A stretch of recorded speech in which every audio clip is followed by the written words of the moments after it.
Johnny ചേട്ടനോട് ഞാൻ ചോദിക്കാം, അദ്ദേഹം ഒരു സംവിധായകൻ കൂടെയാണ്, അതും സൂപ്പർ ഹിറ്റ് പടം സംവിധാനം ചെയ്ത്. അങ്ങനെയല്ല, അത് വാത്സല്യം പോലൊരു സിനിമ നമുക്ക് എല്ലാവർക്കും അറിയാമെങ്കിലും ചില കാണുന്ന പുതിയ ആളുകൾക്കെങ്കിലും വാത്സല്യം എന്ന സിനിമയെ കുറിച്ച് നമ്മൾ അറിയുന്നുണ്ടെങ്കിലും അതിന്റെ സംവിധായകൻ കൊച്ചിൻ ഹനീഫയ്ക്കാണെന്നുള്ളത് അറിയാത്ത ആളുകൾ ഒരുപക്ഷെ നമ്മുടെ ഇടയിലുണ്ടാവും. സംവിധായകനായ ഹനീഫയ്ക്ക എപ്പോഴെങ്കിലും സംസാരിക്കുമോ? നിങ്ങളൊരു സിനിമ ചെയ്യുന്ന സമയത്ത് അതിന്റെ ഒരു ഷോട്ടിനെ കുറിച്ചോ ഒരു ആംഗിളിനെ കുറിച്ചോ ഒക്കെ സംവിധായകനായിട്ട് സംസാരിച്ചിട്ടുണ്ടോ എപ്പോഴെങ്കിലും?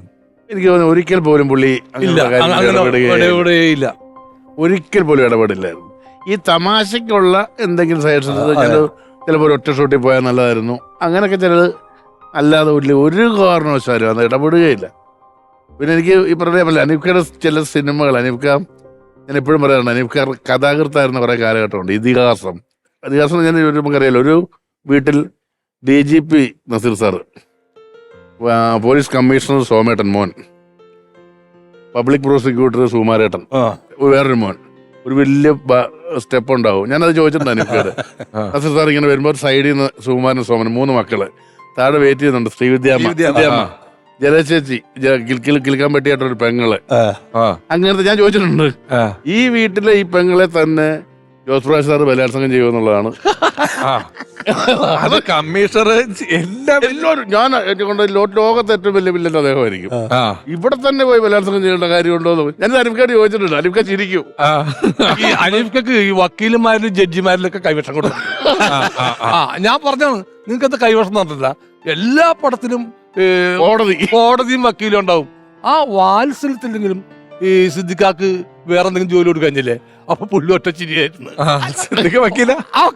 പഠിച്ചിട്ട് മറ്റേ പറ്റിക്കലാണ്. അതെ അതെ. ഞാൻ അതുപോലെ പറഞ്ഞപ്പോഴാണ് ഞാൻ അനീഫ്ക്കയോട് ചോദിച്ചിട്ടുണ്ട്, വാത്സല്യത്തിലെ മമ്മൂക്ക വീട് വിട്ടിറങ്ങിപ്പോയി, എല്ലാരും പോയി, സിദ്ദിഖേട്ടൻ മാത്രമാകുമ്പോ ഒരു രാത്രി സ്വപ്നം കാണുന്നുണ്ട്. പുള്ളി ഒരുപാട് പേര് വന്നിട്ട് നിന്നെ ഞാനല്ല എന്നൊക്കെ പറഞ്ഞിട്ട് പറയുന്നത്. ഞാൻ അനീഫ്ക്കയുടെ കോൺട്രിബ്യൂഷൻ അല്ലാതെ പറഞ്ഞത്. ശരിക്കും പറഞ്ഞ ഈ ആട്ടക്കലാശം എന്ന് പറയുന്ന സിനിമയില്ലേ, ആട്ടക്കലാശം സിനിമയിലായിരുന്നു അനീഫ്ക്ക ആ സമയത്തല്ലേ ഒരു ഭയങ്കര ഒരു നമ്മുടെ ഭാര്യയെ വെട്ടിക്കൊന്നിട്ട് ഈ ചുഴലി വന്നിരുന്ന ഒരു ഈ ക്യാരക്ടറൊക്കെ ചെയ്ത് ഞാനൊക്കെ അന്നാണ് ശരിക്കും പറഞ്ഞ അനീഫ്ക്കെ തിരിച്ചറിയണം. അതിനു മുമ്പ് ചിലപ്പം പിന്നീടാണ് ഇപ്പൊ സിനിമ കാണുമ്പോഴാണ്, പഴയ സിനിമ കാണുമ്പോഴാണ് അവിടെ ഇവിടെയൊക്കെ അനീഫ്ക്ക ഉണ്ടാവും ഇഷ്ടം പോലെ. അതായത് രക്തത്തിൽ സംസാരിക്കാൻ പറ്റാത്ത പൊട്ടനായിട്ട് ഭയങ്കര രസമായിരുന്നത് ജോഷി സാറിന്റെ പടം. അല്ല, ഹനീഫ്ക്ക ഈ നമ്മൾ ജഗ്ഗു എന്ന് പറയുന്ന ഒരു സംഘം ഉണ്ടല്ലോ, അതായത് കൊള്ളത്താവളങ്ങൾ, ഈ കൊള്ളക്കാർ ഒളിച്ചിരിക്കുകയൊന്നുമല്ല, കൊള്ളക്കാരൊരു താവളം ഉണ്ടാക്കി അവിടെ ഒരു സിസ്റ്റവും പോത്തിന്റെ തലയും അതിന് 2 ചുമല കണ്ണും ടൈറ്റ് ടീഷർട്ട്, തടിമില്ലിലെ പോലത്തെ കുറെ ലൈറ്റുകള്, സന്ധ്യ ആയി കഴിഞ്ഞാൽ ചെറിയൊരു ക്യാബറെ, അവിടെ ഇവർക്ക് വേറെ ബാങ്ക് മോഷ്ടിക്കുക, ക്യാബറെ കാണുക.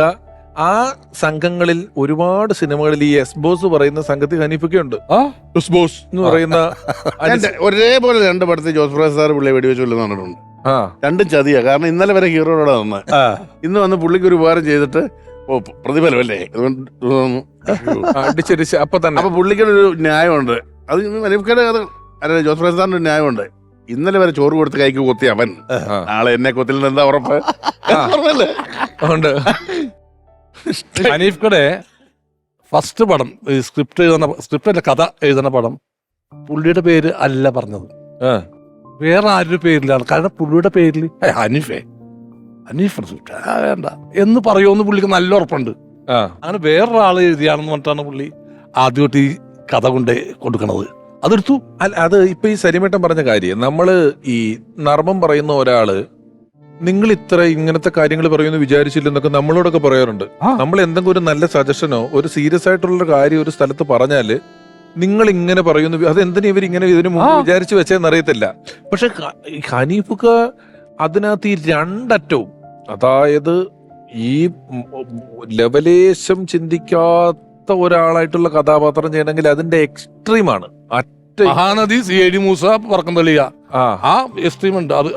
അത്ര എക്സ്ട്രീം ആയിട്ടുള്ള കഥാപാത്രങ്ങൾ 2 വശങ്ങളിൽ നിന്നും എടുത്ത് ചെയ്തിട്ടുള്ള ഒരാളാണ് ഹനീഫ്ക്ക എന്ന് പറയുന്നത്. ഈ പത്രം, ലേലം പോലെയുള്ള സിനിമകളിലൊക്കെ ചെയ്യുന്ന കഥാപാത്രങ്ങളോ എന്താ സൂത്രധാരൻ അത് സംസ്ഥാന അവാർഡ് കിട്ടിയതാണ്. അത് ഹ്യൂമറും വില്ലനിസും കൂടെ ഒരേപോലെ കൊണ്ടുപോയിട്ട് മിസ്റ്റർ നന്ദൻ എന്നൊക്കെ പറഞ്ഞിട്ട് വേറെ മാറി മറിയുന്ന ഒരു ഭയങ്കര.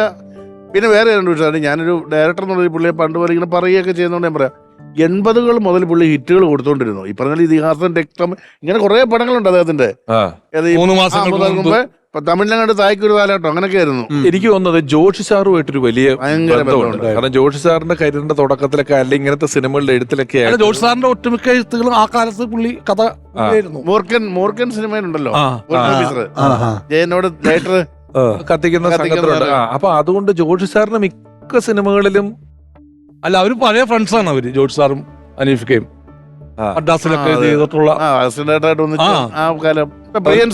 പ്രിയൻ സാറിന്റെ പടത്തിൽ പുള്ളി ഒരു സെക്യൂരിറ്റി ആയിട്ടാണ് ഫുൾ അഭിനയിച്ചേക്കുന്നത്.